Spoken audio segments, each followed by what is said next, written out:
Assalamualaikum Samarkand, Privet Uzbekistan. Hello, it's me again Boni. In today's video, I'll be continuing to share the beauty of Samarkand.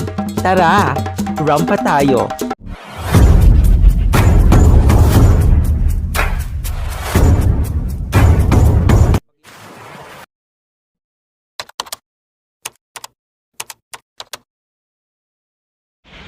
So ayan, yan pala yung entrance.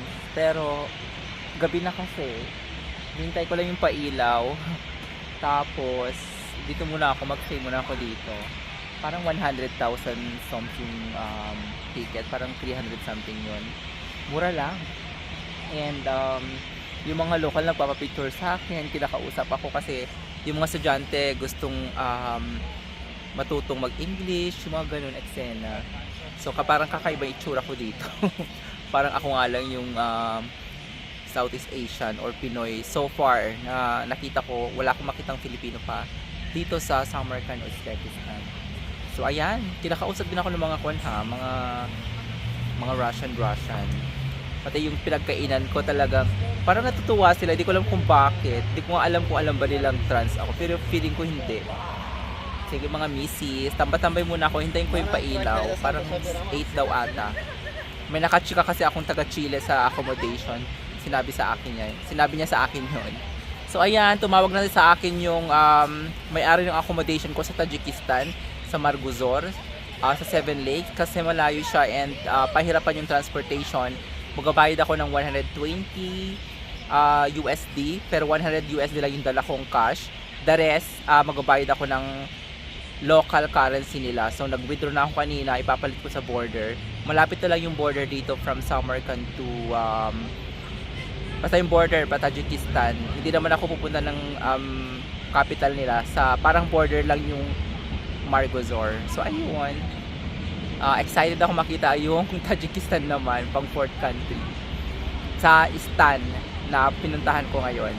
Mga sis, pumasok na ako kasi may pailaw na 100,000 som, parang 400 plus yung entrance. So pwede mag-card ang binayad ko sa ticket. So ayan, kasi dito na lang din ako. Bukas ayoko nang ma-pressure na pumasok pa. So marami namang tao for sure. May taga-picture ako. May pa-costume rin dito pero wala pa. May nakita na akong mga naka-costume. Pero hindi ko makita kung saan banda. Gusto ko lang makita yung may pailaw. Ayan, pwede tayong pumasok sa loob mismo. Try natin.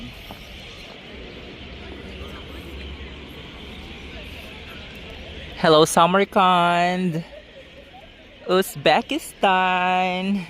Ang ganda ng mga pailaw. Ayan.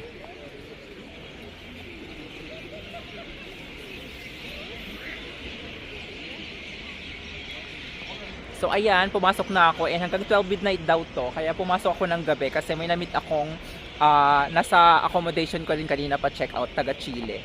Sinabi niya na pag gabi daw, mas maganda kasi may pailaw. So ayun, pumasok na ako ng gabi and then i-enjoy ko na ngayong gabi. Tapos bukas, hindi na ako pupunta rito, syempre nagbayad na ako ng entrance.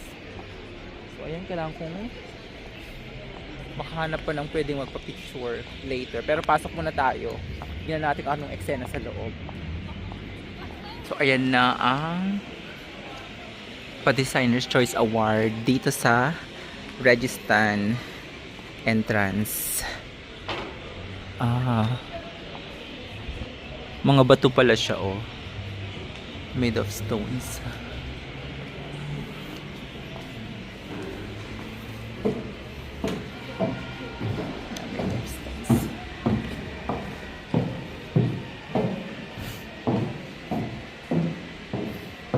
Okay, so yung sa loob niya parang may pa-park. Okay. So every corner may pa-coffee din, ganun pala eksena. May mga store. Dito tayo, parang dito yung mosque nila. Mosque ba tawag dito? Hindi ko sure ha. Basta ang alam ko lang kailangan conservative tayo pumasok. Hindi masyadong malamig dito sa Samarkand compare sa Almaty. tsaka Kyrgyzstan. So kayang pabebe lang yung damit. Ayan. Ayan, may mga pa-eksena rin dito. Ay, may nagpe-pray. Sorry.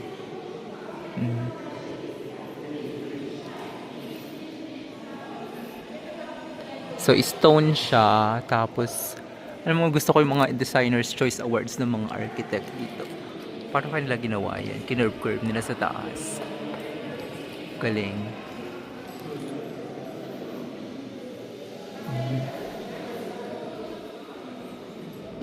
Hello! Where is there? Ay, may pa-carpet dito. Dito naman tayo sa kabilang place. Ay, souvenir pala to. Souvenir ata to. Oo nga, souvenirs.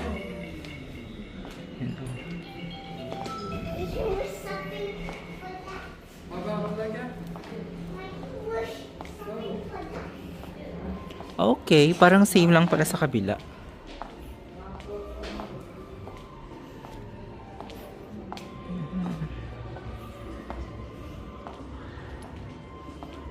Oops.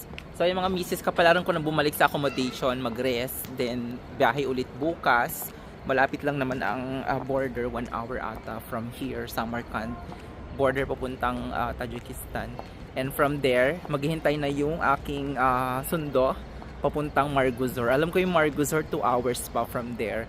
And baku-baku ata yung daan. Kaya mahal yung transportation, pero back and forth na yon. Kasi parang feeling ko pa ikot-ikot yon.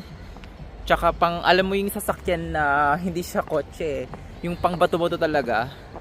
So pag lalabas na ako dito, hindi na ako pwedeng pumasok. Wala na kayang show. Tanungin ko na lang yung guard.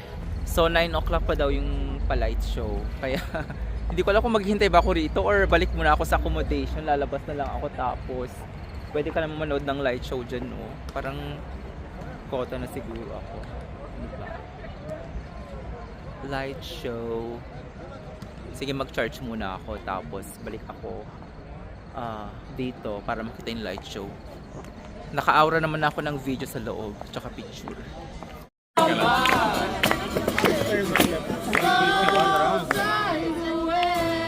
Давай, бешке бангар. Kullanılan vaziyet Joy'da. Gider arena kalın. Ay!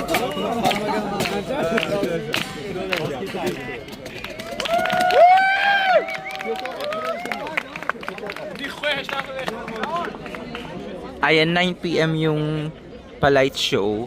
Kaya bumalik ako dito sa Registan. Gusto ko lang makita kasi dito na lang din ako.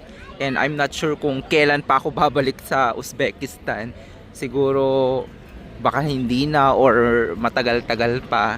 So at least makikita ko na siya kung anong eksena ang pa-light show dito sa Registan, Samarkand, Uzbekistan.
matulungan na yung lalaki.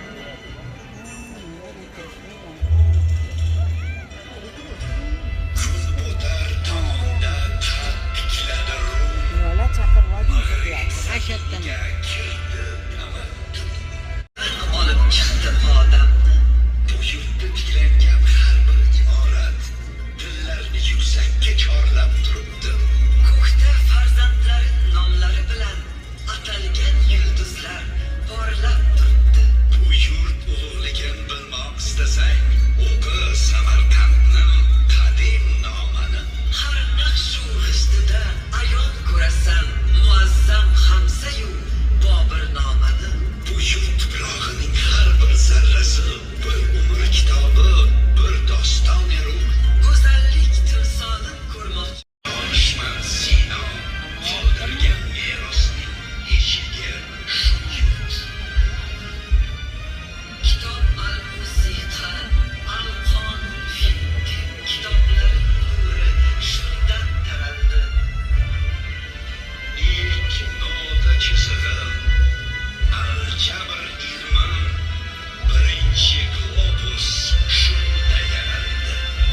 Bu qadim zaminda yuksalgan ilm jumlai jahonga bo'ldi muallim. Ayan, tapos na yung palay. Hindi pala light show. Akala ko light show yung ilaw-ilaw lang. Storytelling pala siya. Ang ganda, ang galing. And sa language nila yung storytelling. Wala ko naintindihan pero nakikita ko naman yung video o pa-video. And parang history. Tapos hindi ko na video lahat kasi in-enjoy ko yung eksena ng history ng SummerCon. Nakakatuwa lang. At least na-enjoy ko and na-experience ko siya dito. Pauwi na ako o pabalik na ako sa aking hostel kasi malamig na, linalamig na ako. And gusto ko na mag-rest para bukas, fresh tayo, pupunta ng Tajikistan. So ayan mga misis, good night muna. SummerCon. Good morning, SummerCon. Pupunta naman ako ngayon sa Amir Temur. Malapit lang dito, 11 minutes walk. Maaga pa naman, 8 AM. Ang checkout ko is 12, papuntang border pa Tajikistan. So, walk-walk muna tayo kasi hindi ako masyadong matagal dito sa SummerCon. Alam nyo naman, limited yung oras. Pero kaya naman. Pero kung gusto nyo i-enjoy yung place, magsay kayo ng mas matagal. Ayan. Pero babalik ako sa Uzbekistan after ng Tajikistan ko. Kaya double entry yung e-visa ko dito kasi yung flight ko pa Manila, magdudubay muna ako sa Tashkent. So ayan, walk muna tayo. Ayan, malapit na ako sa Amir Temur. Bongga yung pinagsayan ko sa Registan Hostel. Malapit lang siya sa mga tourist area. So ito meron din tayo na daanan na parang pamos din ito. Ayan. Pero dun yung Amir Temur. Para rin din siyang Registan yung atake ng mga eksena. So ayan. Lakad-lakad tayo ulit. Naka-heels. Naka-cover naman tayo pero ganito lang kasi yung legs ko. Naka-stocking lang. So merong mga taxi driver na kumikindat. O diba, nakakaloka. Pero syempre, rampa-rampa rin tayo. Smile sa kanila. Naloloka sila. Conservative kasi dito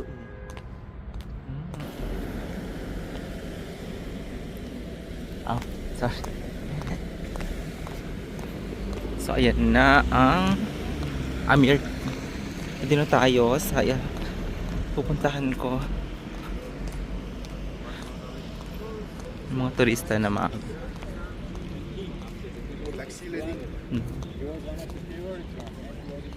So ayan, parang small Registan lang naman siya. Mosquito.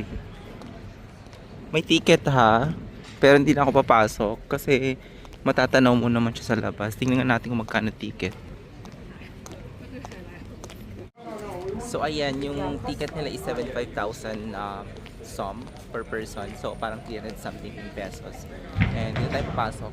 At after nito, magkakain na ako din. Mag-cross na tayo ng border. At mag-impake rin pa pala ako. Ayan, ito naman yung pa-side view. Ang ganda. So maghahanap pa tayo ng kakainan. Ayan, palabas na ako ng Amir Temur. So hindi na ako nagbayad ng entrance papasok. Kasi pumasok na rin ako ng Registan kahapon. Parang same lang naman. So maghanap na ako ng kakainan. Mag-breakfast na ako. At magna 9 AM na siya. Nalaloka ako sa mga lalaki rito kasi super tingin sila, kindag. Parang nalaloka ata sila sa black stocking ko. Nakakaloka. Kakaiba ba itsura ko rito? So ayan, meron pa ganito sa dinaanan ko. Nakita ko na ito kahapon, pero ngayon ko lang siya linapitan. Kasi very cultural, historical ang atake. Tingnan yung mga building, oh. Dito may ko-compare na hindi siya mahirap or walang mga squammy. I mean, ang ganda ng mga buildings. Siguro may mga mahirap din dito, pero yung mga atake niya hindi. Ayan, so breakfast time tayo. Pumasok na ako sa kainan ng mga lokal. So ayan, magkano nagastos ko lahat? Parang mura lang naman to, actually. Kasi nasa Uzbekistan tayo. Itong eksena nito, tomato to. Wala siyang anghang, hindi rin siya matamis.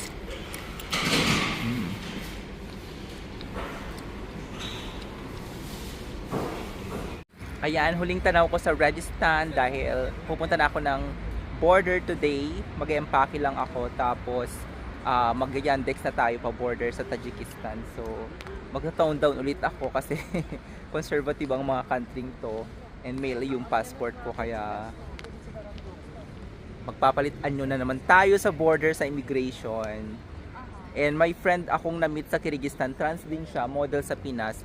Galing na siya sa Tajikistan. Sabi niya sa akin, wala naman daw tanong-tanong, tinatakan na agad yung passport niya. Tapos para kasi hindi nila alam ang M at saka F sa passport. Diba meron silang sariling alphabet. Parang ganyan.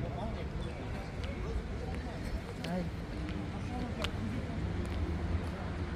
Ang hirap magsariling sika. Charot. Balik na ako sa accommodation at mag-impact na tayo. This is the end of my Samarkand vlog, but I have more adventures to share from my Central Asia trip. Thank you so much for watching. Spasiba, Rahmat, and I see you in my next vlog.